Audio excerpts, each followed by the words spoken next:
इस सेगमेंट में हम लोग डिस्कस करने वाले हैं बीएससी फोर्थ सेमेस्टर फिजिक्स का यूनिट नंबर जो 1 है, रिलेटिविटी एक्सपेरिमेंटल बैकग्राउंड।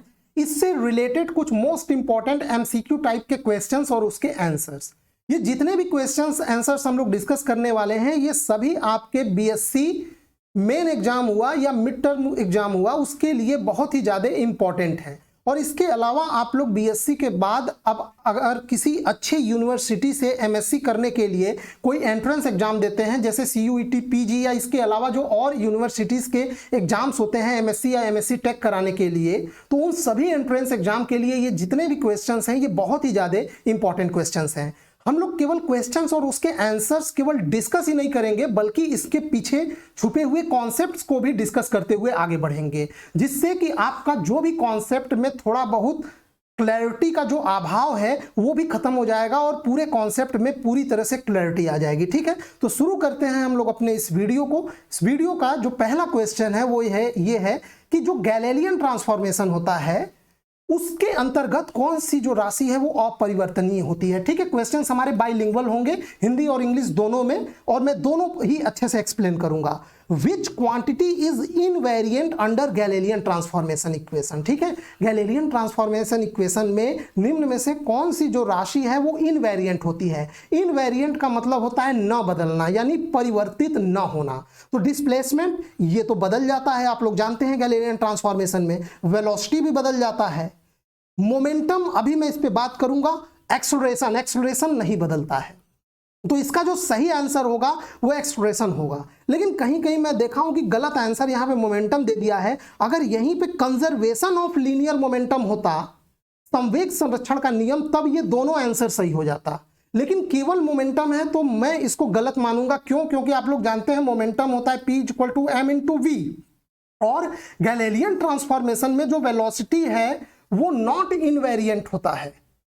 समझ में आया? यानी वेलोसिटी बदल जाता है तो मोमेंटम भी बदल जाएगा। लेकिन मैं बार बार बोल रहा हूं, अगर यहां कंजर्वेशन ऑफ लीनियर मोमेंटम होता, यानी रेखीय संवेग संरक्षण का नियम या संवेग संरक्षण का नियम होता, कंजर्वेशन ऑफ मोमेंटम होता, तब यहां पे एक प्रॉब्लम हो जाती। क्योंकि गैलीलियन ट्रांसफॉर्मेशन के तहत जो फिजिक्स के फंडामेंटल लॉज है वो इनवेरिएंट होते हैं, वो बदलते नहीं हैं। तो जो संवेग संरक्षण का नियम है वो भी फिजिक्स का एक फंडामेंटल लॉ है, इसलिए वो नहीं बदलेगा। ठीक है, और ये हम लोगों ने पिछले लेक्चर्स में, थ्योरी के लेक्चर्स में, मैं आपको ये प्रूफ करके दिखाया भी हूं कि जो कंजर्वेशन ऑफ लीनियर मोमेंटम है वो इनवेरिएंट होता है गैलीलियन ट्रांसफॉर्मेशन में। लेकिन यहां पे केवल मोमेंटम दिया है, इसलिए ये गलत होगा, ये भी गलत होगा। यहां पे जो सही आंसर होगा वो एक्सेलरेशन। तो जो एक्सेलरेशन होता है वो इनवेरिएंट होता है अंडर गैलीलियन ट्रांसफॉर्मेशन। इसके अलावा जितने भी फिजिक्स के लॉ हैं वो भी इनवेरिएंट होते हैं अंडर गैलीलियन ट्रांसफॉर्मेशन, और टाइम भी इनवेरिएंट होता है अंडर गैलीलियन ट्रांसफॉर्मेशन। कौन कौन सा नॉट इनवेरिएंट होता है? डिस्प्लेसमेंट और ये वेलोसिटी, ये नॉट इनवेरिएंट होते हैं। ठीक है ना, आगे बढ़ते हैं क्वेश्चन नंबर 2 की ओर। क्वेश्चन नंबर 2 में यहां पे बोला जा रहा है कि किसी वस्तु का द्रव्यमान उसकी विरामावस्था में किस चाल पर दोगुना होगा। ठीक है, ये बड़ा सिंपल सा क्वेश्चन है। इसके लिए आप लोग फॉर्मूला लगाइए। ये जो फॉर्मूला होता है वेरिएशन ऑफ मास का, ये फॉर्मूला होता है ना, ये अल्बर्ट आइंस्टाइन के स्पेशल थ्योरी ऑफ रिलेटिविटी से जुड़ा हुआ है। m = m0 बटे √1 - v²/c²। तो यहाँ पे किसी वस्तु का द्रव्यमान उसकी विरामावस्था, एक मिनट, ये इंग्लिश वाला पढ़िए, हिंदी वाला कहीं कहीं थोड़ा जटिल हो जाता है। At what speed the mass of an object will be double of its initial value at least. मान लीजिए उसका इनिशियल वैल्यू जो मास है वो क्या है, वो m0 है। ठीक है, ये इसका इनिशियल मास है, रेस्ट मास जब वो रेस्ट में था। अब वो गति कर रहा है v वेलोसिटी से, द्रव्यमान उसकी विरामावस्था में किस चाल पे, हाँ ठीक है, v वेलोसिटी यही निकालना है। v वेलोसिटी पे मान लीजिए ये गति कर रहा है। ठीक, v वेलोसिटी पे टू स्पीड द मास, हाँ ठीक, सुनिए, मान लीजिए उसका इनिशियल मास m0 है।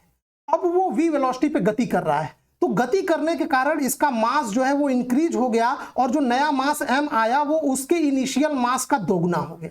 तो अब उसका आपको स्पीड निकालना है, तो यहां पे रख दीजिए ना, m के जगह आप रखिए ट्वाइस m0 = यहां पे m0 बटे √1 - v²/c²। यहां m0 कटेगा, और ये इसको आप लोग क्या करिए, स्क्वायरिंग कर दीजिए, तो ये आ जाएगा 4, यहाँ पे ये हो जाएगा 4 is equal to 1/1 minus we square by C square. अब यहाँ पे आप लोग इसको सॉल्व कर लीजिए तो देखिए कितना आ जाएगा, ये आ जाएगा 4 minus 4v square by C square is equal to 1। And यहाँ पे अब आप इसको 4 यहाँ पे ये इधर जाएगा 4 minus 1 is equal to 4v square by C square, ये हो गया 3/4 is equal to V square by C square. तो V square is equal to 3c square by 4 and v is equal to under root 3/4 c square, यानी v is equal to under root 3/4 c। ठीक है, under root 3/4 c। तो ये आ जाएगा, आप इसको सॉल्व कर लीजिएगा। ठीक है, अब इतना तो आप सॉल्व कर ही लेंगे ना। ठीक है, इसी को आपको सॉल्व करना है, सी का मान रख दीजिए। यहाँ पे जो आंसर इसमें शो कर रहा है आप देखिएगा निकाल के, आंसर मैं बता दे रहा हूँ, यहाँ पे बी पार्ट आया है तो ये इसका क्या हो जाएगा, आंसर हो जाएगा। ठीक है, आई होप आप कॉन्सेप्ट समझ रहे हैं कैसे सॉल्व करेंगे। नेक्स्ट है क्वेश्चन नंबर 3। यहाँ पे है हिंदी में, एक बल जो निर्देश फ्रेम के त्वरण के कारण कार्यशील प्रतीत होता है कहलाता है a force which appears to act only due to acceleration of reference. ठीक है, तो वो जानते हैं वो फिक्सिशियस फोर्स या स्यूडो फोर्स के कारण आएगा। और वो कौन सा फोर्स होता है, वो होता है, इसका सही आंसर हो जाएगा सी पार्ट। ठीक है, ये इसका सही आंसर हो जाएगा। आगे बढ़ते हैं, नेक्स्ट क्वेश्चन नंबर 4। लॉरेंज रूपांतरण गैलीलियन रूपांतरण में परिवर्तित हो जाता है। Lorentz transformation is converted into Galilean transformation when v by C का रेशियो क्या होता है। देखिए आप लोग देखेंगे जैसे लॉरेंज ट्रांसफॉर्मेशन ले लेते हैं, x is equal to X dash minus V T बटे under root 1 minus we square by C square. मान लीजिए ये कोई लॉरेंज ट्रांसफॉर्मेशन का इक्वेशन है, तो जब v बाई सी का मान लगभग हम लोग कितना लेते हैं, 0। ये कब 0 होगा, जब v का मान बहुत कम हो, वेलोसिटी v का मान कम हो, तो ये v बाई सी का मान लगभग 0 हो जाएगा। तो x इज इक्वल टू क्या हो जाएगा, x dash minus v into T. ठीक है, तो यही तो है हमारा गैलीलियन ट्रांसफॉर्मेशन, यानी जब v बाई सी का मान 0 हो जाएगा तब जाके हमारा लॉरेंज ट्रांसफॉर्मेशन इक्वेशन जो है वो गैलीलियन ट्रांसफॉर्मेशन इक्वेशन में कन्वर्ट हो जाएगा। Next question number 5। आइंस्टीन यांत्रिकी में वेग को कहा जाता है, in Einstein mechanics the velocity is known as. अब यहाँ पे ये वर्ल्ड वेलोसिटी लिखा है, अब इसका मैं मतलब आप लोगों को समझा देता हूं, इसका सही आंसर यही होगा। देखिए आइंस्टीन के स्पेशल थ्योरी ऑफ रिलेटिविटी में जो लाइट की वेलोसिटी c होती है, इसको माना जाता है यूनिवर्सल कांस्टेंट, यानी पूरे ब्रह्मांड में लाइट की वेलोसिटी एक यूनिवर्सल कांस्टेंट है जो किसी भी ऑब्जर्वर या फिर स्रोत या फिर मतलब जो फ्रेम रेस्ट में है और जो ऑब्जर्वर है उनके रिलेटिव मोशन पे निर्भर नहीं करता।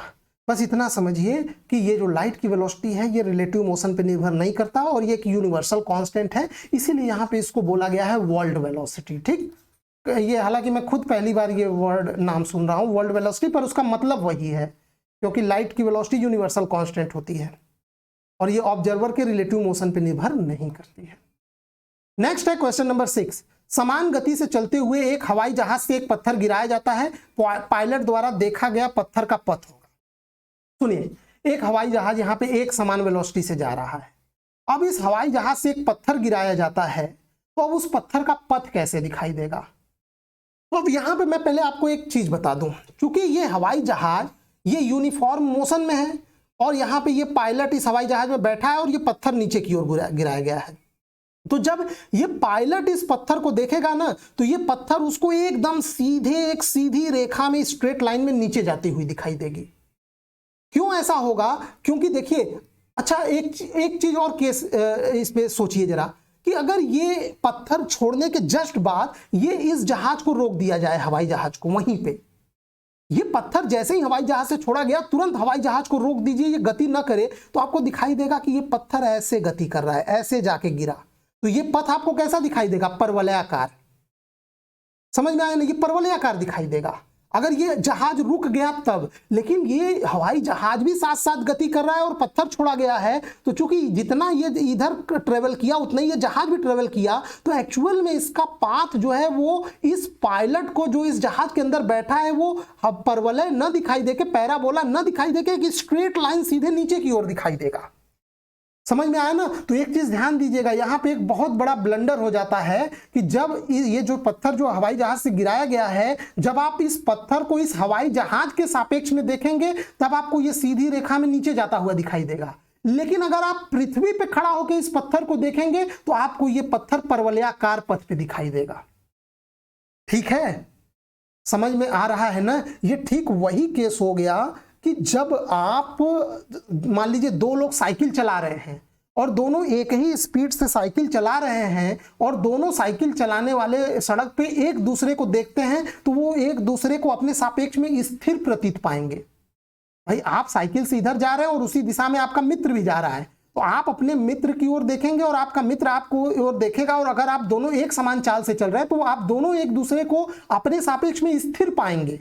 लेकिन वहीं कोई व्यक्ति अगर सड़क पे खड़ा है तो उस व्यक्ति को आप दोनों लोग गति करते हुए दिखाई देंगे।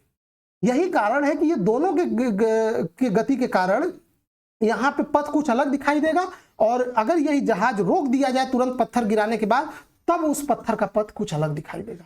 तो इस केस में जो बोला गया है आप लोग इसमें आंसर लगाएंगे स्ट्रेट लाइन। क्यों? क्योंकि पत्थर को पायलट द्वारा देखा जा रहा है। नेक्स्ट आगे बढ़ते हैं क्वेश्चन नंबर 7 की ओर। The frame of reference in which fundamental law of physics are same. वो फ्रेम ऑफ रेफरेंस जिसमें फिजिक्स के फंडामेंटल यानी मौलिक नियम समान होते हैं, बदलते नहीं हैं, उसे क्या कहते हैं? इनर्शियल फ्रेम यानी जड़त्वीय फ्रेम बोला जाता है।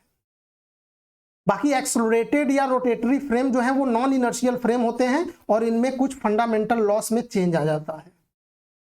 A stone is dropped from an aeroplane moving with constant horizontal velocity. The path of stone observed by the pilot. ये वही सेम क्वेश्चन है, क्वेश्चन नंबर जो 6 है वही सेम क्वेश्चन रिपीट किया गया है एक यूनिवर्सिटी के एग्जाम में, आगरा यूनिवर्सिटी के एग्जाम में 2013 में, और इसका आंसर क्या होगा? स्ट्रेट लाइन होगा।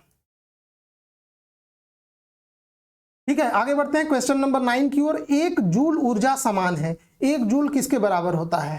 तो 931, ये तो गलत हो गया ना, 1 जूल बराबर 931 जूल, ये तो कोई मतलब ही नहीं बैठा, ये तो दोनों का यूनिट बराबर है, ये भी गलत है। मेगा वोल्ट ये भी गलत है, ये भी गलत है। एक्चुअल में ये इसमें ये नन ऑफ द अबव होगा लास्ट पार्ट। ठीक है, 1 जूल को आप लोग कैलोरी या किलो कैलोरी में बदल के बताइएगा तो कितना आता है कमेंट करके। ठीक, यहां पे जो ऑप्शन दिया गया है उसमें से कोई नहीं होगा। नेक्स्ट है क्वेश्चन नंबर 10। विशिष्ट थ्योरी में 2 फ्रेम निर्देशों को कहा जाता है। विशिष्ट थ्योरी मतलब जो आइंस्टाइन की स्पेशल थ्योरी ऑफ रिलेटिविटी है उसमें जो दोनों फ्रेम ऑफ रेफरेंस लिए जाते हैं वो कैसे फ्रेम्स होते हैं? वो इनर्शियल फ्रेम्स होते हैं। देखिए अल्बर्ट आइंस्टाइन की special theory of relativity, Galilean transformation या लॉरेंज ट्रांसफॉर्मेशन, ये जितने भी ट्रांसफॉर्मेशंस या थ्योरीज हैं ये सब इनर्शियल फ्रेम्स के लिए हैं, नॉन इनर्शियल या एक्सेलरेटेड फ्रेम्स के लिए नहीं है। नेक्स्ट क्वेश्चन है 4 मीटर प्रति सेकंड के त्वरण से नीचे की ओर गतिशील फ्रेम के सापेक्ष स्वतंत्र पूर्वक गिरते हुए 5 किग्रा द्रव्यमान के पिंड का कार्यरत अधिकल्पित बल। The fictitious force acting on a freely falling body of mass 5 kg with reference to the frame moving with downward acceleration of 4 metre प्रति। एक फ्रेम है वो 4 मीटर एक्सेलरेशन, यहाँ पे 4 मीटर प्रति सेकंड स्क्वायर के एक्सेलरेशन से नीचे की ओर जा रहा है, और एक बॉडी है वहां पे 5 kg का। तो अब चूंकि फ्रेम में एक्सेलरेशन है तो उसके ऊपर एक फिक्सियस फोर्स लगेगा, तो जो फिक्सियस फोर्स लगेगा अगर मोशन नीचे की ओर हो रहा है तो फिक्सियस फोर्स ऊपर की ओर लगेगा, और m × a 5 चौक के 20 न्यूटन का बल ऊपर की ओर लग जाएगा। तो इसका ए पार्ट इसका सही आंसर हो जाएगा 11 का। आगे बढ़ते हैं क्वेश्चन नंबर 12 की ओर। एक वृत्त में स्थिर प्रेक्षक के सापेक्ष सापेक्षिक चाल से चल रहा है प्रतीत होता है। इतना टफ इंग्लिश देखिए।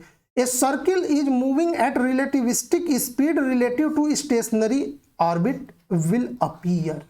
एक वृत्त एक स्थिर प्रेक्षक के सापेक्ष में सापेक्षिक चाल से चल रहा है तो वो क्या प्रतीत होगा? देखिए ये अगर आप लोग मेरे लॉरेंज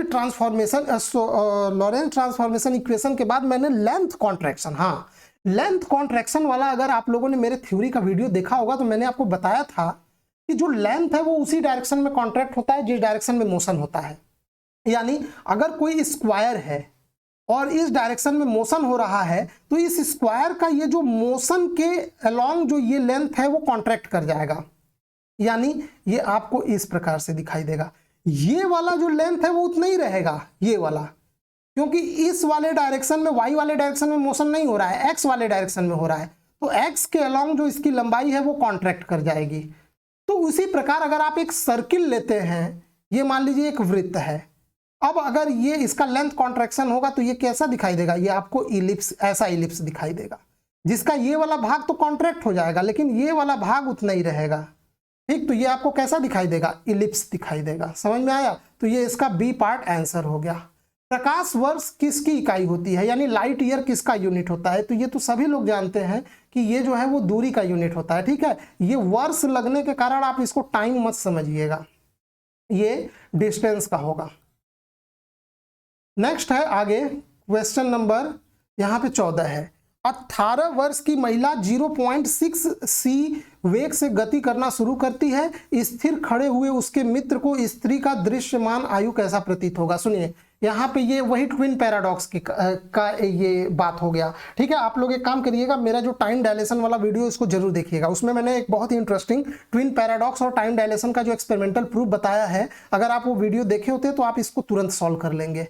देखिए, मान लीजिए एक रॉकेट है या एक फ्रेम ऑफ रेफरेंस है एस डैश, इसमें एक जो है बूढ़ी महिला, एक महिला है, अच्छा बूढ़ी नहीं है, एक महिला है 18 वर्ष की। ठीक है, अब वो गति कर रही है, यहाँ पे इस रॉकेट का स्पीड है 0.6 सी, इतना स्पीड है, और आप यहाँ पे खड़े हैं, पृथ्वी पे स्थिर खड़े हैं। तो अब आपको इसकी आयु क्या दिखाई देगी? तो आपको को जो इसकी आयु है ना वो बढ़ी हुई दिखाई देगी। इसका आयु डायलेट करेगा, मतलब इसके लिए टाइम स्लो हो जाएगा। अब इसके लिए टाइम स्लो हो जाएगा तो आपको इसकी आयु कैसी दिखाई देगी? बढ़ी हुई दिखाई देगी, इंक्रीज दिखाई देगी। बढ़ती हुई नहीं, बढ़ी हुई। मतलब अगर ये 18 वर्ष मान लीजिए है यहाँ पे, और अगर मान लीजिए ये 18 वर्ष तक इसी रॉकेट में रही है, थोड़ा ये क्वेश्चन अस्पष्ट है पर मैं आपको समझा देता हूं कि मान लीजिए ये 18 वर्ष तक इसी रॉकेट में रही है, तो आप जब कैलकुलेशन करके निकालेंगे तो पता चलेगा कि आप ये, इससे आपको पता चलेगा कि इसका जो लाइफ है वो 18 वर्ष से ज्यादा तक वो रही हुई प्रतीत होगी। मतलब नहीं समझ में आया? सुनिए, मान लीजिए ये 18 वर्ष तक यहाँ पे रही, तो कोई अगर पृथ्वी पे रह रहा होगा तो उसकी आयु भी कितनी बढ़ गई होगी? 18 वर्ष। ठीक है, अब अगर ये पृथ्वी पे वापस आती है तो ये जो व्यक्ति है, सॉरी, एक मैं यहाँ पे मॉडिफिकेशन करना चाहूंगा। मान लीजिए एक व्यक्ति यहाँ पे 10 वर्ष का है और ये जो औरत है ये 18 वर्ष बाद घूम घाम के वापस आती है, तो इस व्यक्ति की उम्र कितनी हो जाएगी? 10 प्लस यहाँ पे 18, 28 हो जाएगी। लेकिन इसकी उम्र जो है वो बढ़ी हुई, मतलब इसके लिए समय स्लो हो जाएगा, तो इसको ऐसा लगेगा कि इसकी उम्र मात्र थोड़ी बहुत बढ़ी है। लेकिन आपको उसकी ओवरऑल आप पाएंगे कि उसका एवरेज लाइफ टाइम बढ़ गया है।